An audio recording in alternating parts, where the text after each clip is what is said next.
All right, let's dive in. Today we're going deep on Warren Buffett. Warren Buffett. Yeah, the Oracle of Omaha. That's the one. We've got a whole stack of his letters to Berkshire Hathaway shareholders. Oh, wow. From 1965 all the way to 2018. Okay, it's a long time. And these are not just your typical, boring financial reports. All right. These are like a glimpse, a window into the mind of one of the greatest investors. Definitely, yeah. One of the greats. And so that's what we're going to be unpacking today. Sounds good. His investment philosophy, how Berkshire operates. Yep. And see if we can, learn a thing or two. Absolutely. And apply it to our own, financial lives. Right. So first things first, Berkshire Hathaway. Okay. This is not just a company. It's more like a... Yeah, it's an ecosystem. An ecosystem, right? Exactly. It's sprawling. Sprawling. Yeah, fingers and all sorts of pies. All sorts of pies. You've got your See's Candies, your Nebraska Furniture Mart, Geico. Uh-huh. That's just like the tip of the iceberg, right? Yeah, and I was surprised to learn they even have a pilot training company. Oh, yeah, Flight Safety International. Yeah, flight safety. So we're talking insurance, manufacturing services, retail, even pilot training. So it's like, wow, a lot more diverse than I imagined. Yeah, it is. But it's not just random, right? There's like a method to this madness. Oh, absolutely. So what is it? Well, Buffett looks for companies with what he calls durable competitive advantages. Yeah. Moats is what he likes to say. Oh. Businesses that are hard to compete with, Okay. have that staying power, can generate profits year after year. Uh-huh. It's not about chasing fads. It's about finding those castles that can withstand any siege. Okay, I like that. So give me an example. Like, how does this moat concept play out in the real world? Okay, so think about See's Candies, right? Right. They've built a moat around their business with quality, reputation, loyal customer base. Right. A product that's hard to replicate. It's an experience. You can't just copy that. That's true. That's true. Not easy. And one thing I noticed is that Buffett really seems to trust the people at the helm of these companies. He does. He's famously hands-off, right? Yes, he is. So how does that work? Finds talented managers, Okay. lets them run the business. Wow. No micromanaging. Yeah. You've got Chuck Huggins, right? Uh-huh. See's Candies, leading it for years. Right. Buffett basically gives him free reign. Wow. A lot of trust. It is. But one thing I'm still trying to wrap my head around is this whole insurance thing. Okay. It's a big part of Berkshire's model. It is, yeah. But why? Why is that? Well, insurance where the magic of float comes in. Float. Okay. Insurance companies collect premiums up front. Right. They pay out claims later. Okay. So there's this pool of money, right? The float. The float. While they're waiting for those claims, they get to invest it. So it's almost like a huge interest-free loan they can just play with. It is, yeah, it is. No wonder Buffett loves insurance. Right. But how does that actually translate into an advantage for Berkshire? Okay, well, think about it. Okay. It's not just about having a pile of cash. Right. It's about having a massive pile of cash Okay. to deploy strategically. Right. Yeah. Huge insurance operations, massive float. Got it. They have the flexibility to make long-term bets, swoop in when opportunity arises, Uh-huh. even lend a hand during crises. Remember 2008? Yeah, 2008. Yeah. Berkshire, rock of stability, huge cash reserves. So they were able to help. Exactly. Wow, that's fascinating. Yeah. So it's like buy great businesses, right? Yeah. Strong moats. Strong moats, yes. Leverage the power of the insurance float Absolutely. for strategic investments Mm-hmm. and trust the people running the show. Yes. That's the Berkshire formula in a nutshell. You got it. But how does he decide which companies to add to this mix? Okay, so Does he just throw darts at a board with company logos? he doesn't strike me as a dart thrower. No, me neither. His acquisition strategy is much more deliberate, Okay. looking for companies with strong management teams, Mm-hmm. history of solid earnings, Right. and, of course, those moats. The moats, yeah. Always the moats. So he's assembling this all-star team of companies' long-term vision. That's it. Yeah, and I was reading about how he acquired, what was it, Kansas Bankers Surety? Oh, yeah, that's a great story. Yeah, just a casual conversation at a friend's birthday party. Right place, right time. Yeah, talk about being in the right place at the right time. Exactly. So it's not always about fancy algorithms and spreadsheets. Sometimes it's just old-fashioned networking. Yeah, wow, that's amazing. It is. But he doesn't just rely on chance encounters, does he? No, he's very astute at recognizing potential Okay. where others might not see it. Okay. He's got this knack for recognizing undervalued businesses, often through, arbitrage opportunities. Right. This is where his approach to investing really shines. Value investing. Value investing. That's the cornerstone It is, yeah. of his philosophy, right? Mm-hmm. But I have to admit, it's always seemed a bit vague to me. Well, it's more than just bargain hunting. Okay. It's about understanding the intrinsic value of a business, Okay. what it's truly worth, Uh-huh. based on its long-term earning potential. So not just the price tag, No, but like the actual potential. exactly, yeah. Okay.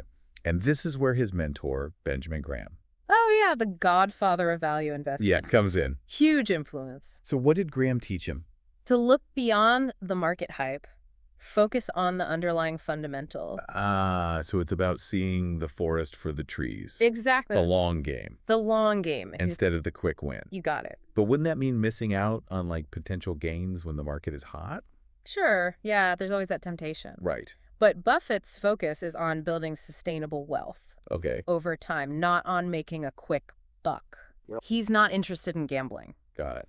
on short-term fluctuations. Okay. Building a fortress, brick by brick, Brick by brick, I like that. slow and steady.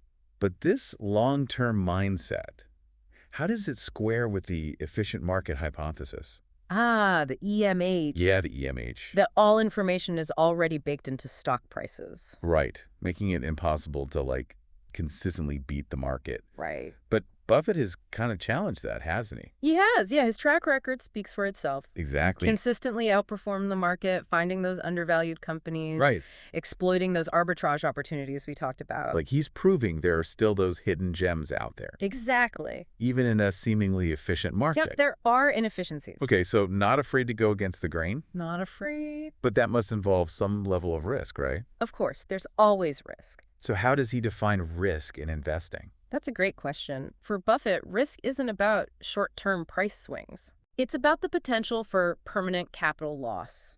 Losing your money. Losing your money, yeah. Okay. He focuses on factors like the long-term prospects of a business, Huh?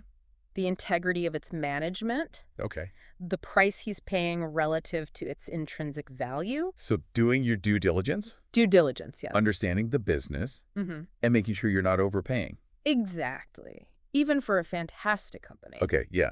So it's a much more nuanced view of risk It is. than just exactly. looking at, past performance or whatever. Right.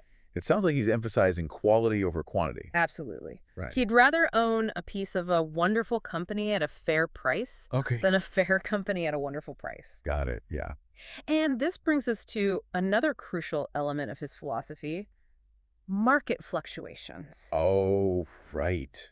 Because the market can be a wild ride. Oh, tell me about it. My portfolio sometimes feels like it's on a roller coaster. I feel you. Yeah. Up and down. But Buffett sees that volatility as an opportunity. See? Not a threat. Really. Be fearful when others are greedy and greedy when others are fearful. That's the famous quote. Right, that's the one. Yeah. So market downturns. Uh-huh. Chance to buy great businesses at a discount. Oh, so it's like a sale. It is, yeah, a sale. But how does he stay so level-headed when everyone else is hitting the panic button? Incredible ability to detach himself from the emotional swings of the market. Okay. Focuses on the long game, intrinsic value. Got it. Remembers that short-term fluctuations are just noise Noise. Okay. in the grand scheme of things. Yeah. That's easier said than done, though, right? It is. It takes practice. But didn't he have some pretty strong opinions about, what was it, portfolio insurance? Oh, yeah, back in the 80s. Back in the 80s, yeah. Big craze. Right. Trying to hedge against market downturns. Exactly. But he didn't like that.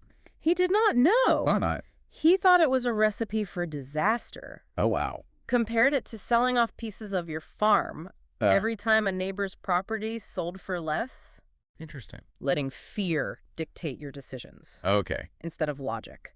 It sounds like he's advocating for a more philosophical approach to investing. Yeah, almost like a stoic philosopher. Right. Navigating the ups and downs of life. Yeah. Keep your emotions in check. Okay. Focus on what you can control, your investment decisions, long-term strategy. Okay, so we've covered Berkshire's unique business model, Buffett's value investing approach, Yeah. his views on market fluctuations. Mm-hmm. What's next on our agenda for this deep dive? Well, I think we should take a look at Buffett's views on other asset classes, Okay. like bonds, for example. Yeah, bonds? I was surprised to learn about his aversion to long-term bonds. Yeah, because aren't those supposed to be a safe haven? You'd think so, right? Yeah, yeah. But Buffett sees a different kind of risk there, Okay. particularly when inflation is unpredictable. Oh, right, inflation. Inflation. That silent thief that eats away at your returns. Exactly. Over time. So a bond might look like a guaranteed return on paper, Mm-hmm. but if inflation is higher than that return, Yeah. you're actually losing purchasing power. Yeah, your money's not worth as much. Exactly, yeah. Okay. You might get your principal back, Right, but it won't buy you as much in the future. right, right. Buffett prefers to own businesses that can adapt to inflation Okay. and grow their earnings, outpace those inflationary pressures. So it's not that he's totally against bonds. No, not entirely. It's just that he prefers investments that can grow over time. Exactly, yeah. Right. Outpace inflation over the long term. Okay, but didn't he make a big bet on bonds back in the 80s? You're thinking about the WPPSS bonds. Yeah, WPPSS, what was that all about? Washington Public Power Supply Systems. Right, yeah. They ran into some serious financial troubles. Okay. Their bonds were basically considered junk. So why did Buffett get involved in what seems like a risky situation? He saw an opportunity that others missed, Okay. recognized that the market had overreacted. Uh-huh. The bonds were severely mispriced. Yeah. Their underlying value was higher than their depressed market price. Classic value investing play. It was, yeah. Finding a bargain in a chaotic situation. Exactly. So he was betting that the market would eventually correct, Right. and the price would reflect the true value. Exactly. He was betting on the market's inefficiency. And it paid off. It did. Yeah. The situation stabilized. No? Market recognized the true value. Prices soared. Wow. So another testament to his ability to see value where others saw risk. Absolutely. But it's interesting that even though he was willing to invest in bonds in this specific situation, Right. it still underscores that he's not afraid to challenge conventional wisdom. He's not, no. Yeah. He's always thinking for himself. Yeah. Analyzing the situation, making his own decisions, not just following the crowd. And this independent thinking extends to his views on things like stock splits. Oh, yeah, stock splits. Yeah, most companies view that as a positive thing, right? You'd think so. Make their shares more accessible Right. to a wider range of investors. More affordable, yeah. But Buffett's not so sure. He's not a fan, no. Why not? He's argued that they can attract the wrong kind of investors, Okay. the ones focused on short-term price movements Okay. rather than long-term value creation. So he's not a fan of gimmicks or short-term thinking. He is not, no. It's all about building real value over time. That's it, substance over style. Yeah, substance over style. Absolutely. And speaking of long-term, Yeah, I know he has some pretty strong views on the U.S. dollar he does. and global trade. Right.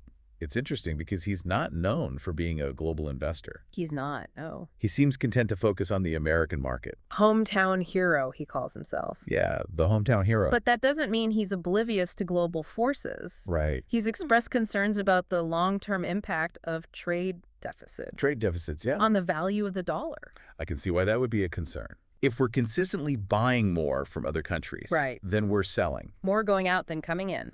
It stands to reason our currency might weaken over time. It's like a slow leak in a tire. Yeah, that's a good analogy. And a weaker dollar can lead to higher import prices, Right. which can fuel inflation. Right, so it's a complex issue. It is. But his point is that we can't ignore the global economy. Absolutely. It's all connected. Interconnected. Yeah, interconnected. Yeah. And again, it's that long-term thinking. Long-term thinking. Yeah. He's not just focused on the next quarter. No. He's thinking about the health of the entire system. The whole system. Yeah, and this attention to detail also extends to his views on specific financial metrics. Yes. Like EBITDA. EBITDA. I was intrigued by his critique of EBITDA. Interesting one, isn't it? Yeah, because isn't that a pretty standard measure of profitability? It is, yeah. Earnings before interest, Yeah. taxes, depreciation, Oh, yeah. amortization. Depreciation and amortization. But he says it can be misleading. It can be, yeah. Why is that? Because it ignores a crucial expense. Depreciation. Depreciation, right? Yeah. The cost of wear and tear. Wear and tear on assets over time. Yeah, so a company might look profitable Right. based on EBITDA. On paper. Yeah, on paper. But if you're not accounting for that wear and tear, Yeah. you're not getting a true picture. It's like you're ignoring the slow decay Exactly. of your equipment and your buildings. Yeah, your infrastructure. So you might be generating cash flow today, Right. but if you're not investing enough to maintain your assets. Your future profitability could be at risk. Oh, I see. So it's like, don't be fooled by the shiny exterior. Right. Look under the hood. See how the engine's running. Yeah. Yeah. Make sure it's well maintained. Make sure it's well maintained. And he seems to have a similar view when it comes to hedge funds. Ah, hedge funds. Yeah. Which are often seen as, The big leagues. the big leagues Yeah. for sophisticated investors. Sophisticated, high risk, high reward. But Buffett is not impressed. He's skeptical Skeptical. Why is that? about their ability to consistently outperform, Okay. especially when you factor in those high fees, Right. these complex trading strategies. He thinks most investors are better off with index funds. Simple, low-cost index funds. Really? Track the broader market. Wow.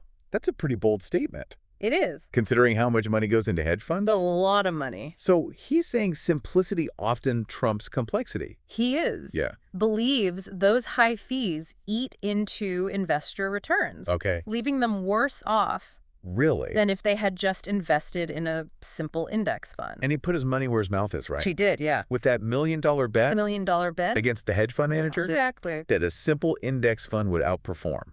Over 10 years, And he won. index fund won. Wow. Power of simplicity, patience, Patience, yeah. long-term thinking, Not trying to outsmart the market. No. Just riding the wave. riding the wave of long-term growth. Okay, and this philosophy also extends to his views on cash.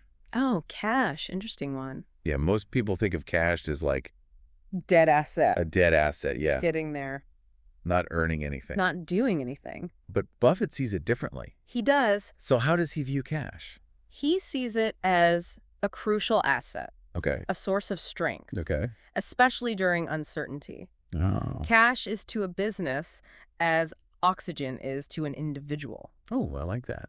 Never thought about when you have enough, the only thing in mind when you have too little. Wow, that's a great analogy.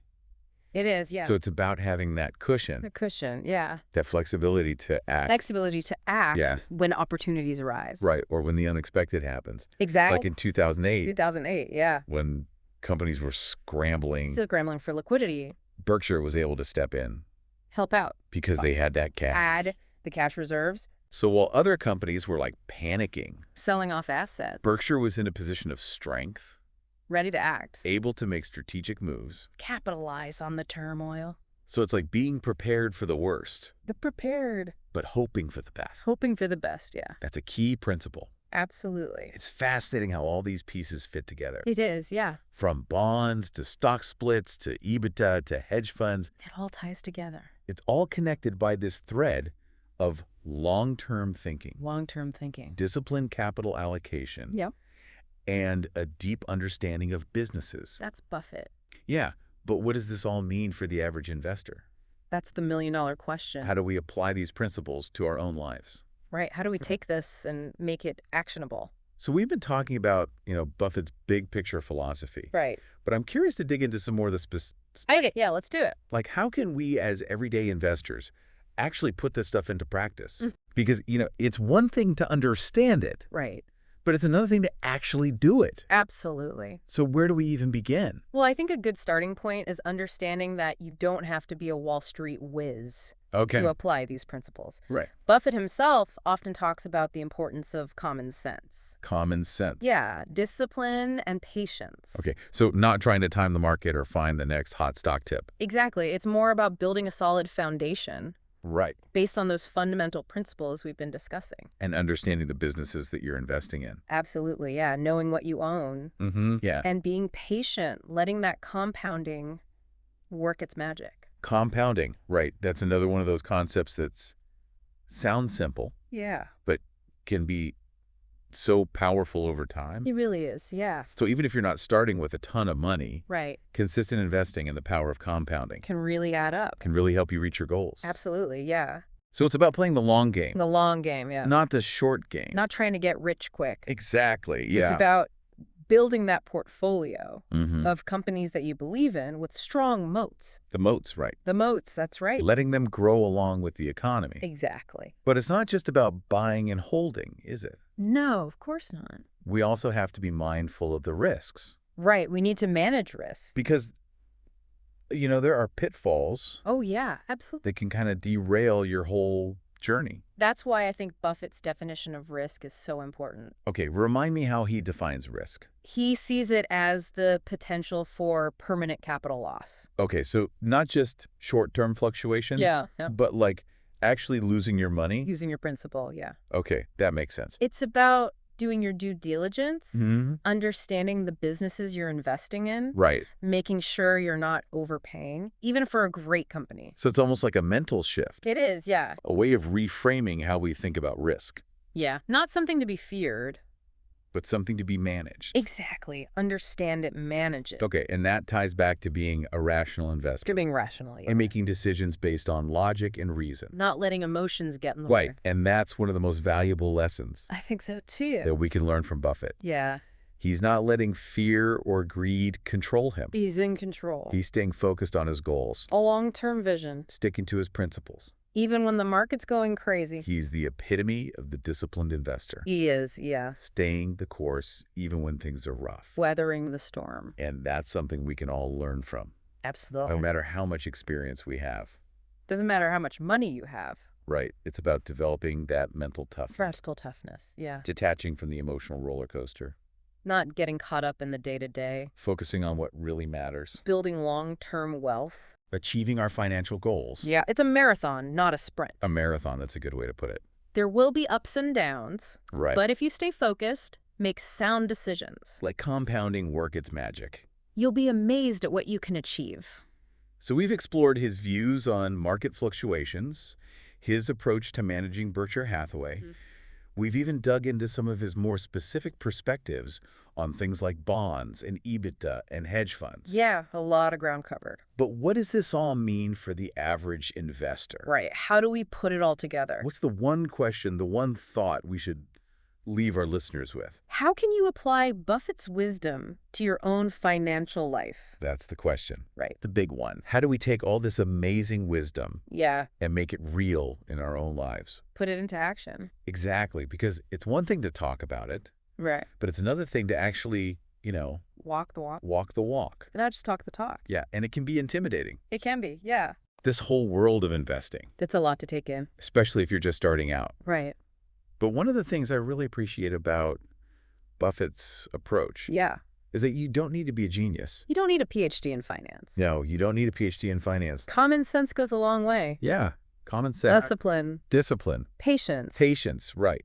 It's not about getting rich quick. It's not, no. It's about that long-term vision. Exactly. So no need to try to time the market or find the next hot stock tip. Those hot stock tips will burn you. Yeah, they usually do. It's more about building that solid foundation. Okay, so how do we build that foundation? Well, understanding the businesses you're investing in is key. So really doing your research Yeah, knowing what you own. and being patient, And right? patience is crucial, yeah. Letting that compounding work its magic. That's the secret sauce. Compounding is almost like a superpower.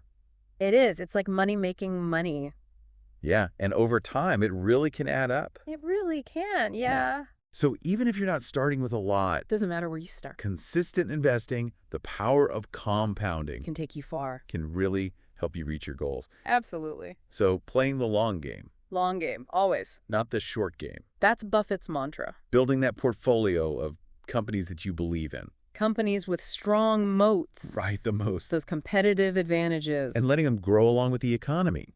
Exactly. But it's not just about buying and holding, right? No, we have to be mindful of risk. Risk, yeah, because there are pitfalls along the way. There are, yeah. And Buffett's definition of risk is so important here It is, yeah. because he's not talking about those short-term fluctuations. No, not the day-to-day ups and downs. He's talking about losing your money. Permanent capital loss. Okay, so understanding that true risk, Right. doing your due diligence, Knowing what you're getting into. not overpaying. Even for a great company.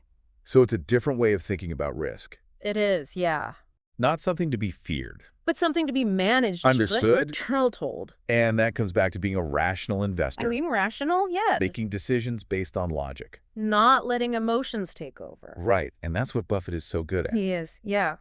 He doesn't let fear or greed dictate his actions. He's got that long-term vision. Sticking to his principles. No matter what the market's doing. The epitome of the disciplined investor. He is a model for all of us. Yeah, staying the course even when things are rough. Weathering those storms. And that's something we can all learn from.